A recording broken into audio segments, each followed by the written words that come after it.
Uses of classroom assessment strategies. Standard tests are used for two purposes: to evaluate achievement in comparison with a sample group of children, to measure a child's achievement on specific test criteria. The known referred tests measure achievement. The criterion referred test evaluation mastery of test objectives. Types of classroom assessments, placement evaluations. Preschool and primary grade teachers must decide how to group children throughout the school year to meet the best instructional needs as well as knowing the skills and knowledge of each child. How to plan instructional program. Help determine if child is eligible for special service program. Child who are limited in English speaking ability. Children who have delays and disabilities. Types of classroom assessments. Diagnostic evaluation and instructional planning is more specific than placement evaluation. The teacher investigates the child's ability in specific objects. Preschool teachers may use colors to see if child needs activities to learn them. School age teachers may do a paper and pen test to see if child has learned or needs to be taught. Formative and summative evaluation. Both occurs after instruction on a particular object or series of objects. Formative is done throughout the school year. Summative is a final assessment of what children have learned. Summative is conducted after diagnostic and formative evaluation. There are advantages for using classroom assessment in that it, it's a little bit better than the standardized test in that it measures opportunities that standardized tests cannot, and that it, when a child's in a classroom, there's many different things going on, whereas a standardized test, you're sitting down and you're taking tests based on what you've learned. So there's no opportunity to really see how the child interacts. It measures long-term, classroom assessment measures long-term development that occurs over a period of time rather than short-term learning, and encourages the students to produce knowledge and reproduce knowledge. And that means that, according to Piaget's position, is that a child constructs knowledge through performance of tasks rather than limited mastery of discrete skills, which is exactly what the standardized test does, is that it measures for discrete skills in order to derive to the answer. Um, Classroom assessments derive directly from the teacher's educational objectives and curriculum. So, for example, a group of teacher or individual teacher may design his or own curriculum and the measurements depending on what is being evaluated. For example, young readers use available sources such as prior knowledge, clues, text, um, to get to a certain answer, where the standardized test may evaluate reading as a set of concrete skills. Another advantage of classroom assessment is that with emergent literacy, it happens over, from birth um, all the way from preschool and beyond. So it happens in stages and over time.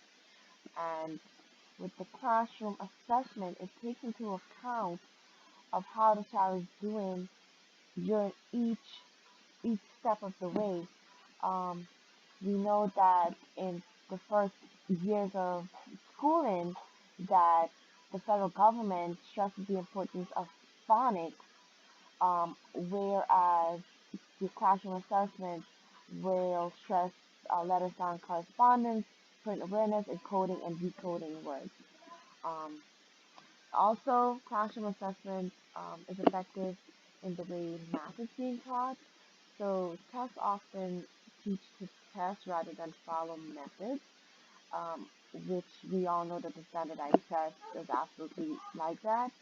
Um, Teachers use, interview, project, games, and observations are recommended to evaluate students when using classroom assessment for math. Okay, and for classroom assessments, they are more current than standardized tests because standardized tests a lag for there's a lag of 2 years or more between the test from the time the test is made and when it's given out, and then again, if there's any changes, uh, classroom assessments can be easily adapted for whatever purpose it is, and it can be flexible and tailored to the teacher's instruction and assessment plan.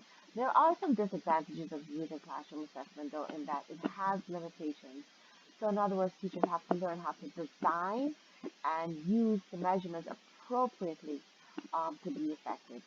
Because inappropriate development and implementation um, are some of the disadvantages which affect validity and reliability, misapplication, inappropriateness. So obviously, the outcome of what is expected is not truly there because of how it was implemented.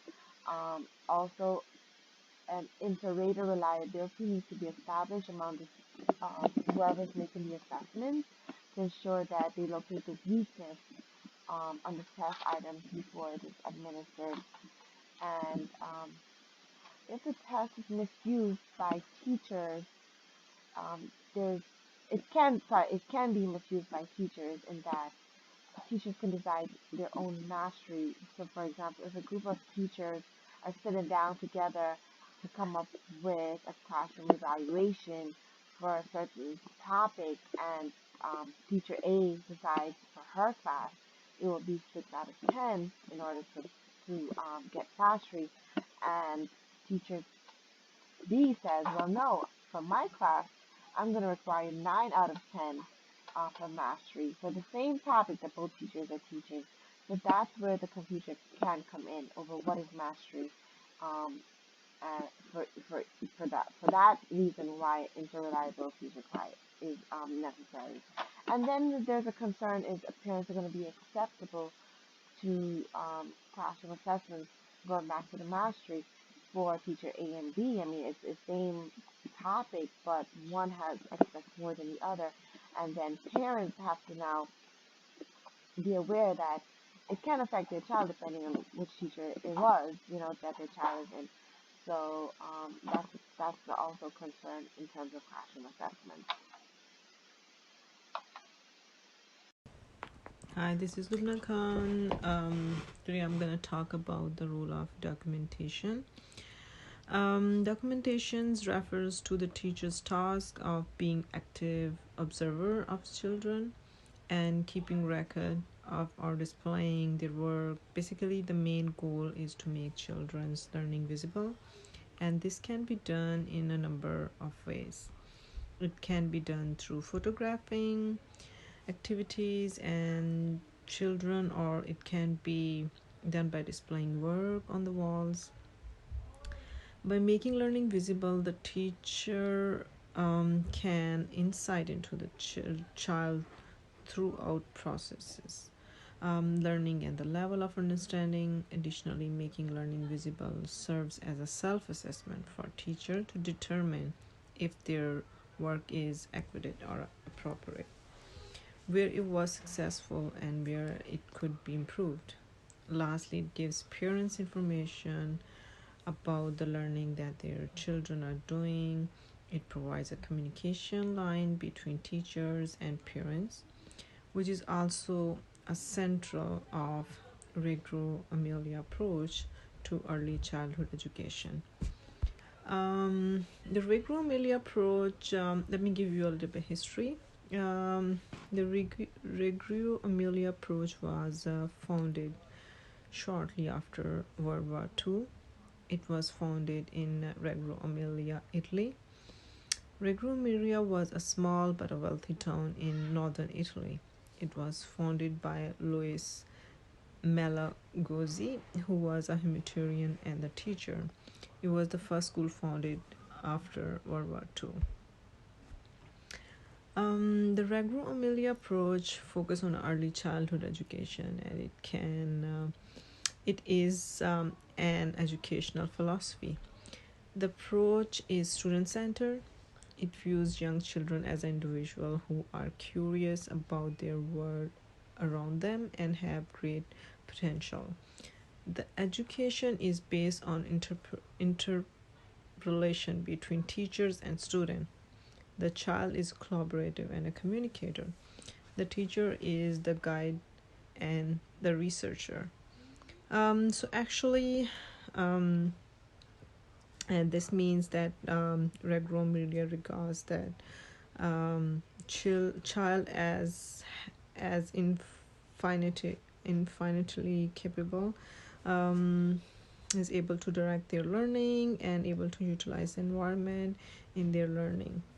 The teacher role is to support children in their explorative environment and to co-learner with the children. An important part of the supporting child direct learning is definitely a documentation. So you cannot do this without documentation. Learning to see the whole child. Observing young children requires the gathering of evidence of growth in a natural setting. Observing children in an early childhood classroom looks at the whole child, not fragments or skills that are out of context. This web is from the book, from the text, 6th edition. Hopefully you have it, but it's different types of documentation that you can use to build the portfolio. Types of documents and artifacts a teacher can use to provide information to show for the student's academic growth and development. Helps to build student portfolio, giving whole child perspective, not just standardized test scores.